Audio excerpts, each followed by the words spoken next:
Om Swastiastu.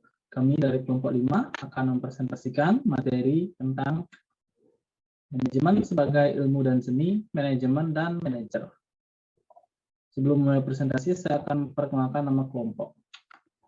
Yang pertama ada Nimade Dwi Amrat Putri, NPM 006.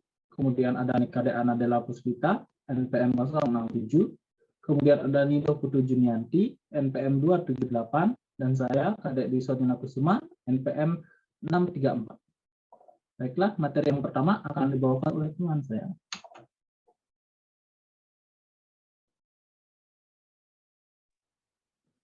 Baik, perkenalkan nama saya Nikade Anadela Puspita, NPM 067. Di sini saya akan menjelaskan tentang pengertian manajemen dari beberapa definisi manajemen. Meskipun istilah manajemen yang diterjemahkan beraneka ragam ke dalam istilah Indonesia itu sudah digunakan sejak beberapa abad yang lalu, khususnya di Inggris. Akan tetapi, manajemen belum merupakan suatu subjek pelajaran apalagi sebagai ilmu. Manajemen sebagai ilmu yang dipelajari atau diajarkan baru lahir pada awal abad ke-20 ini. Lalu timbullah definisi-definisi tentang apakah yang dimaksud manajemen-manajemen itu. Sampai saat ini belum ada kesepakatan di antara para ahli maupun praktisi manajemen tentang batasan atau definisi manajemen. Para penulis memberikan definisi menurut kebutuhan atau penekanan maksud masing-masing. Tiadanya kesepakatan pendapat mengenai berbagai bidang studi, namun seperti yang dikemukakan oleh Aris Suparman dalam bukunya yaitu Dasar-Dasar Manajemen, perbedaan-perbedaan tersebut tidak akan merubah masalah serius bagi mereka yang akan mempelajari manajemen dikarenakan hal-hal sebagai berikut. Next.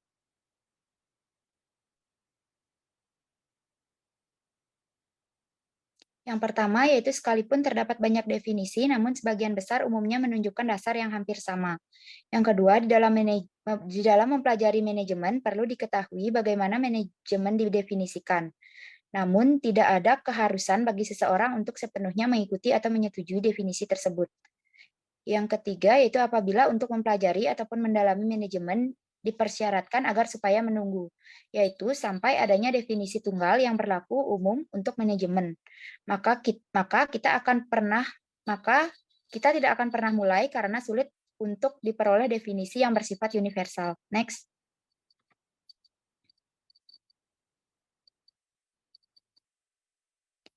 Untuk memperjelas pengertian manajemen, di bawah ini dikutip dari beberapa definisi tentang manajemen. Pendapat-pendapat berikut ini saling berbeda satu sama lain walaupun terdapat unsur kesamaannya.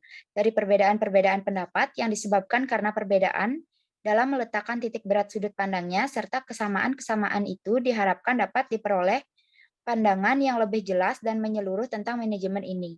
Yang selanjutnya yaitu definisi manajemen menurut para ahli. Yang pertama yaitu G.R. Terry yang mengatakan manajemen tersebut sebagai proses yang khas yang terdiri dari tindakan-tindakan perencanaan, pengorganisasian, penggerakan, dan pengendalian yang dilakukan untuk menentukan serta mencapai sasaran-sasaran yang telah ditentukan melalui pemanfaatan sumber daya manusia dan sumber-sumber lainnya. Yang kedua yaitu ada Johan de Millet yang mengatakan manajemen tersebut sebagai suatu proses pembimbingan dan penyediaan fasilitas kerja dari orang-orang yang terorganisasikan dalam kelompok formal untuk mencapai tujuan yang dikehendaki. Yang ketiga yaitu ada Teh Ordway yang menyatakan manajemen tersebut sebagai suatu proses dan agen yang mengarahkan dan memandu operasi dari suatu organisasi dalam mewujudkan tujuan yang telah ditetapkan, atau manajemen tersebut merupakan suatu proses dan perangkat yang mengarahkan serta membimbing kegiatan-kegiatan suatu organisasi dalam mencapai tujuan yang telah ditetapkan. Selanjutnya akan dilanjutkan oleh teman saya. Baik, di sini saya akan melanjutkan presentasi dari teman saya. Kemudian ada kesimpulan umum yang dapat ditarik dari berbagai macam definisi yang dapat dilihat di makalah. Yang pertama ada yang disebut manajemen itu ada atau terdiri dari dalam suatu organisasi. Kemudian dalam pengertian manajemen selalu terkandung adanya suatu atau beberapa tujuan tertentu yang akan dicapainya. Kemudian dalam mencapai tujuan itu melibatkan manusia dan sumber-sumber lainnya. Kemudian dalam mencapai tujuan itu dilakukan dengan melalui tahap-tahap kegiatan atau proses tertentu. Pencapaian tujuan yang melibatkan manusia serta sumber-sumber lainnya itu dilakukan dengan cara yang paling efisien. Kemudian manajemen itu tidak berwujud, hanya dapat dilihat hasil-hasilnya. Manajemen adalah suatu alat untuk mencapai tujuan, bukan suatu tujuan. Karena manajemen itu diterapkan atau terjadi pada setiap organisasi, maka istilah manajemen diterapkan secara luas. Misalnya manajemen rumah sakit, manajemen universitas, manajemen kepegawaian, manajemen keuangan, manajemen industri, manajemen pemasaran, manajemen transportasi, dan sebagainya. Kemudian, manajemen adalah proses yang sistematis, terkoordinasi, dan kooperatif dalam usaha-usaha memanfaatkan sumber daya manusia dan sumber-sumber lainnya. Kemudian, manajemen adalah ilmu dan sekaligus juga seni. Dan yang terakhir, setiap orang sebenarnya terlibat kegiatan manajemen, sebab pada hakikatnya tidak ada seorang pun yang tidak terlibat organisasi. Kemudian selanjutnya, manajemen sebagai ilmu dan seni. Selisih pendapat di antara para ahli penulis manajemen, yaitu apakah manajemen termasuk ilmu ataukah seni, sampai sekarang masih berlangsung. Terus, Luther Gulick dalam tulisannya Management is a Science mendefinisikan manajemen sebagai suatu bidang ilmu pengetahuan yang berusaha secara sistematis untuk memahami mengapa dan bagaimana manusia bekerja sama untuk mencapai tujuan dan membuat sistem kerja sama ini lebih bermanfaat bagi kemanusiaan. Menurut Gulick, manajemen telah memenuhi persyaratan untuk disebut bidang ilmu pengetahuan karena telah dipelajari untuk waktu yang lama dan telah diorganisasi menjadi suatu rangkaian teori. Chester L. Bernard dalam bukunya The Function of Executive antara lain menyatakan bahwa manajemen adalah suatu seni dan juga adalah ilmu. Dalam fungsinya sebagai seni adalah untuk mencapai tujuan-tujuan nyata, mendatangkan hasil atau manfaat, menghasilkan keadaan yang tidak dapat dicapai tanpa usaha-usaha yang sadar untuk mencapai hal-hal yang pasti. Dalam fungsinya sebagai ilmu adalah untuk menjelaskan fenomena-fenomena, kejadian-kejadian, dan keadaan-keadaan masa lalu. Di dalam hal ini tujuannya tidaklah untuk menghasilkan keadaan-keadaan ataupun kejadian-kejadian yang khas, tetapi penjelasan-penjelasan yang bersifat deskriptif. Henry Fayol dalam karyanya yang berjudul General and Industrial Management juga mengakui bahwa manajemen sebagai seni maupun ilmu. Demikian pula Harold Cohn and Silik O'Donnell dalam karyanya yang berjudul Principle of Management juga berpendapat bahwa manajemen adalah seni dan sekaligus juga ilmu. Baiklah, sekian dari saya, akan dilanjutkan oleh teman saya. Baik, saya akan melanjutkan presentasi dari Greg Dwi, yaitu tentang manajemen dan manajer, termasuk di dalamnya tingkatan manajemen, fungsi-fungsi manajemen, dan keterampilan-keterampilan manajerial. A. Tingkat-tingkat manajemen. Tingkatan manajemen dalam organisasi biasanya mempunyai sedikitnya 3 jenjang manajemen. Yang pertama ada manajemen puncak atau top level manajemen, yang kedua manajemen menengah atau middle management, dan yang ketiga manajemen lini pertama atau first level atau first line management. Selanjutnya ada fungsi-fungsi manajemen oleh para penulis dibagi atas beberapa fungsi. Pembagian fungsi-fungsi manajemen ini tujuannya adalah yang pertama, supaya sistematika urutan pembahasannya lebih teratur. Yang kedua, agar analisis pembahasannya lebih mudah dan lebih mendalam. Dan yang ketiga, untuk menjadi pedoman pelaksanaan proses manajemen bagi manajer. Fungsi-fungsi manajemen adalah serangkaian kegiatan yang dijalankan dalam manajemen berdasarkan fungsi-fungsi masing-masing dan mengikuti satu tahapan-tahapan tertentu dalam pelaksanaannya.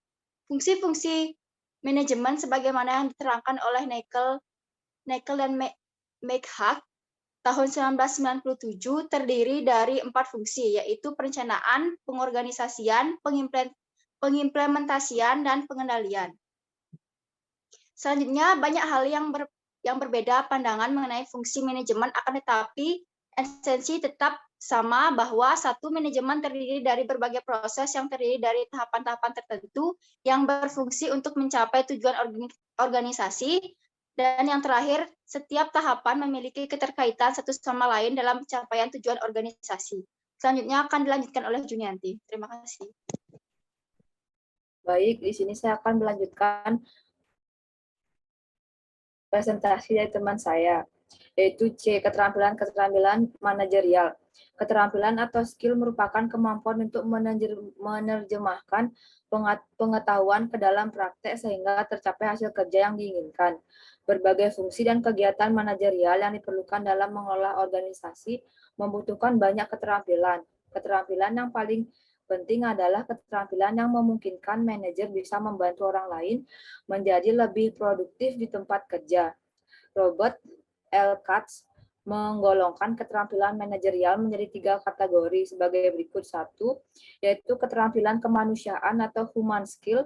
Keterampilan kemanusiaan atau yang lebih dikenal dengan keterampilan berkomunikasi antar sesama interpersonal atau skill adalah keterampilan yang seringkali diabaikan oleh para manajer, terutama bagi para manajer yang baru naik jenjangnya dalam organisasi. Keterampilan kemanusiaan ini sangat diperlukan untuk menjaga hubungan baik dengan atasan langsung maupun dengan bawahan.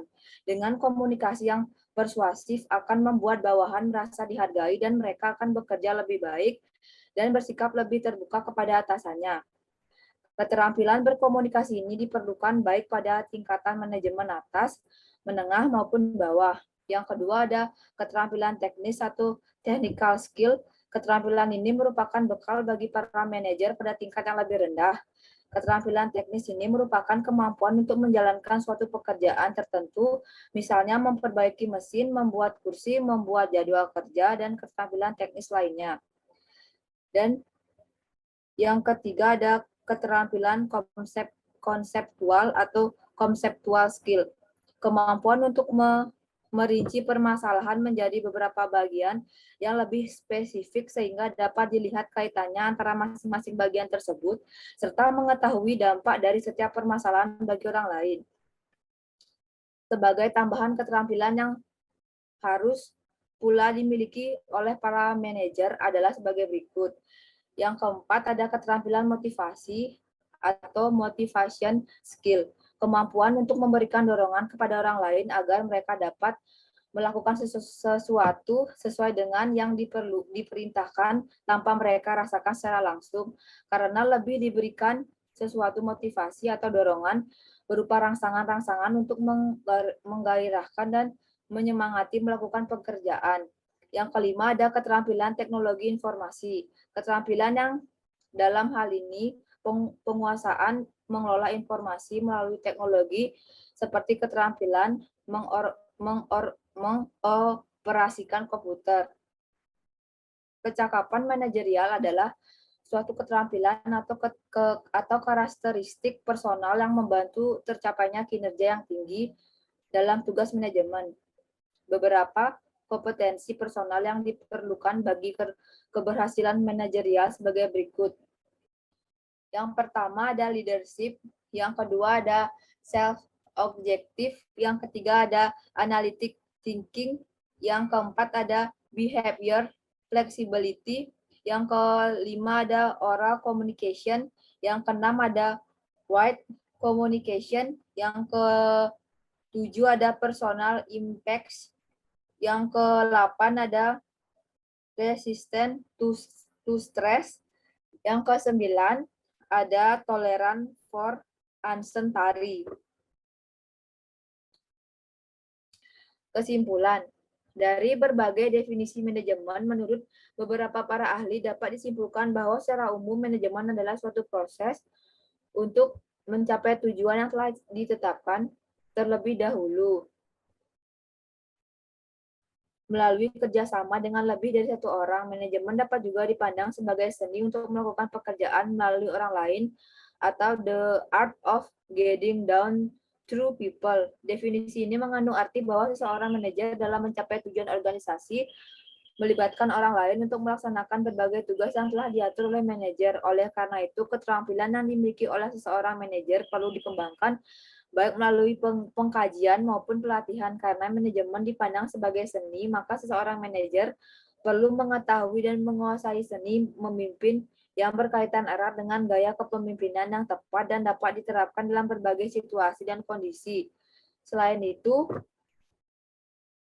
tingkatan manajemen dalam organisasi biasanya mempunyai sedikitnya 3 jenjang manajemen, yaitu manajemen puncak, manajemen menengah, dan manajemen lini. Pertama, manajerial juga memiliki keterampilan ahli skill, keterampilan atau skill. Keterampilan yang paling penting adalah keterampilan yang memungkinkan manajer bisa membantu orang lain sehingga lebih produktif di tempat kerja.